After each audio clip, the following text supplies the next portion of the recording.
Bismillahirrahmanirrahim. Assalamualaikum warahmatullahi wabarakatuh. Baiklah, pada kesempatan kali ini saya akan menjelaskan sedikit tentang tata cara menguruskan jenazah. Jadi, menguruskan jenazah itu terbagi menjadi 4, yaitu yang pertama adalah memandikan, kemudian yang kedua mengkafankan, kemudian yang ketiga mensolatkan, dan yang terakhir yaitu menguburkan. Jadi, saya akan menjelaskan terlebih dahulu untuk poin yang pertama, yaitu memandikan jenazah. Untuk memandikan jenazah, untuk yang terlebih dahulu yaitu mayat diletakkan di atas tempat yang lebih tinggi, yang agak tinggi. Kemudian menghadap kiblat. Kemudian bagian kepala agak ditinggikan. Jadi posisi kepala itu lebih tinggi dari badan. Kemudian agar air basuhan mudah turun dan tidak masuk ke mulut mayit. Kemudian tangan kanan orang yang memandikan yang paling ujung atau yang membantunya diletakkan di antara kedua pundak mayit, sedangkan ibu jari berada di tengkuk guna menyangga kepala mayit. Sementara tangan kiri mengusap sambil menekan perut mayit berulang-ulang agar kotorannya bisa keluar, kemudian dibersihkan.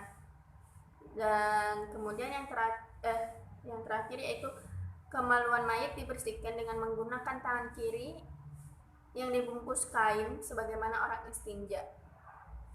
Kemudian pada saat mewudukan mayit, sebaiknya melafazkan atau membacakan doa-doa yang terpaku pada wudu.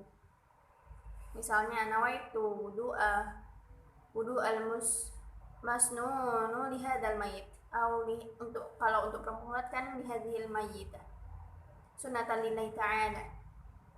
Kemudian saat mewudui hendaknya kepala mayit tertunduk atau miring agar air tidak masuk ke dalam perut. Kemudian jika mayitnya perempuan, maka bagian-bagian kubul yang tampak ketika duduk juga harus dibasuh. Kemudian jika mayitnya laki-laki yang belum khitan, maka bagian-bagian yang berada di bawah kulfah juga harus dibasuh. Kemudian jika terdapat najis yang sulit dihilangkan, maka setelah dimandikan mayit langsung dimakamkan tanpa disolati terlebih dahulu. Jadi ini untuk yang terakhir ini ada beberapa pendapat sih. Jadi proses-proses yang saya sebutkan barusan itu hanya untuk satu kali, tetapi disunahkan untuk mengulanginya dengan kelipatan ganjil. Mengulanginya bisa 3 kali, 5 kali, atau 7 kali, seperti itu. Kemudian setelah selesai proses memandikan, hendaknya persendian mayit dilemaskan pelan-pelan dan diusap dengan kain kering atau handuk. Kemudian untuk yang ketiga yaitu bagi orang yang memandikan atau yang membantunya disunahkan memakai tutup wajah atau cadar. Jika setelah selesai memandikan ada kotoran yang keluar, maka cukup dibersihkan saja, tidak perlu mengulangi proses pemandian. Dan yang terakhir yaitu jika mayit mati dalam keadaan ihram, maka tidak boleh mencampur air dengan segala jenis wewangian. Kemudian untuk poin yang kedua yaitu mengkafankan mayit. Cara untuk mengkafankan mayit adalah sebagai berikut, yaitu yang pertama adalah sediakan kafan yang paling baik serta paling lebar, dibeber dahulu atau dibentang terlebih dahulu di atas tali pengikat. Jadi posisinya tali pengikat dulu, kemudian di atas tali pengikat adalah kain kafan yang panjang itu. Kemudian yang kedua yaitu setiap lapis kain kafan diperciki minyak wangi dan ditaburi kapur barus yang telah ditumbuk. Kemudian jika untuk masalah kain-kain tersebut sudah selesai, mayit diletakkan terlentang di atas lapisan kain kafan dengan bagian kafan yang berada di atas kepala dibuat lebih panjang daripada yang berada di bawah kaki. Kemudian tubuhnya diperciki minyak wangi dan ditaburi kapur barus. Kemudian kedua tangan mayit disedekapkan di antara dada dan pusar dengan posisi tangan di atas tangan kiri. Jadi tangan kiri terlebih dahulu, kemudian tangan kanan di atas tangan kiri. Kemudian di antara kedua dubur mayit diberi kapas yang sudah diperciki minyak wangi dan ditaburi kapur barus.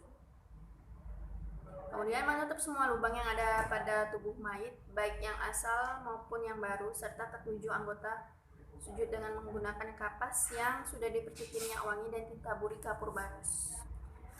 Kemudian lapisan kafan yang paling atas yang sebelah kiri mayit diselimutkan ke tubuh mayit sampai menutupi seluruh tubuhnya. Jadi sebelah kiri terlebih dahulu diselimutkan ke tubuh mayit. Lalu lapisan kafan yang paling atas sebelah kanan mayit diselimutkan ke tubuh mayit sampai menutupi seluruh tubuhnya. Begitu juga untuk lapisan-lapisan kedua dan ketiga. Setelah selesai, kemudian diikat di bagian bawah kaki, perut, dan atas kepala agar kafan tidak terlepas. Kemudian, jadi yang saya sebutkan barusan ini adalah untuk mayit laki-laki. Berbeda lagi untuk mayit perempuan, berbeda tata caranya sedikit. Baiklah, mungkin itu saja untuk bagian yang mengkafankan. Selanjutnya yaitu mensolati mayit. Yang pertama yaitu berdiri bagi yang mampu. Tata caranya yaitu yang pertama adalah berdiri bagi yang mampu sebagaimana sholat-sholat yang lain. Jadi yang sama, tapi nanti di beberapa bagian sholat ada yang berbeda. Kemudian yang kedua, niat bersamaan takbiratul ihram dengan lafaz usolli ala hadzal mayit arba'ah nakabirat fardu kifayah mustaqbilan kiblati ma'muman lillahi ta'ala. Kemudian yang ketiga yaitu mengangkat tangan hingga sejajar telinga saat takbiratul ihram dan takbir yang lain. Hampir sama ya prosesnya seperti sholat sunnah yang lainnya. Kemudian meletakkan tangan di atas pusar dan dada. Kemudian yaitu membaca ta'awuz dan surah Al-Fatihah dengan pelan atau sirri. Kemudian jika makmum lebih dulu selesai dalam membaca Al-Fatihah, sebaiknya ia berdoa bagi mayit. Kemudian takbir yang kedua. Kemudian membaca salawat Nabi ya Allahumma sholli ala sayyidina Muhammad wa ala ali sayyidina Muhammad, itu minimalnya seperti itu. Kan ada salawat Nabi yang lebih panjang lagi. Kemudian takbir yang ketiga, kemudian berdoa khusus bagi mayit. Minimalnya Allahumma ighfir lahu warhamhu wa'afihi wa'fu anhu, atau Allahumma ighfir laha warhamha wa'afiha wa'fu anha, seperti itu. Jadi untuk sholat jenazah ini tidak ada sujud. Salamnya dalam keadaan tegak, berdiri. Kemudian untuk yang terakhir yaitu mengkuburkan atau memakamkan jenazah atau mayit. Untuk prosesi pemakaman, yang pertama yaitu setelah sampai di pemakaman, keranda diletakkan di pinggir makam bagian selatan dengan posisi membujur ke utara. Kemudian yang kedua yaitu jenazah dikeluarkan dari keranda, diawali dari bagian kepala sambil membaca doa dan doanya. Bismillahirrahmanirrahim. Rasulullah sallallahu alaihi wasallam, Allahumma ftah abwabas sama, dan seperti itu. Kemudian yang ketiga yaitu kemudian diterima orang yang berada di dalam makam dengan membaca doa, ada lagi doanya. Kemudian yang keempat, jenazah diletakkan miring pada sisi tubuh bagian kanan dengan menghadap arah kiblat. Kemudian wajah dan kedua kaki disandarkan pada dinding makam sehingga seperti posisi orang yang hampir ruku. Kemudian yang keenam, punggungnya diganjal dengan bantalan dari tanah agar tidak terlentang. Semua ikatan tali bagian luar dilepas, terutama bagian kepala mayit, agar kafan dapat disingkap. Kemudian kepalanya dibantali dengan tanah agar jenazah tidak terjungkal dan pipinya ditempelkan pada tanah. Kemudian yang kedelapan, yang lahat ditutup dengan papan atau sejenisnya. Dan yang kesembilan, makam ditimbun atau diuruk dengan tanah hingga kira-kira setinggi 1 jengkal merata, lalu dipasang nisan.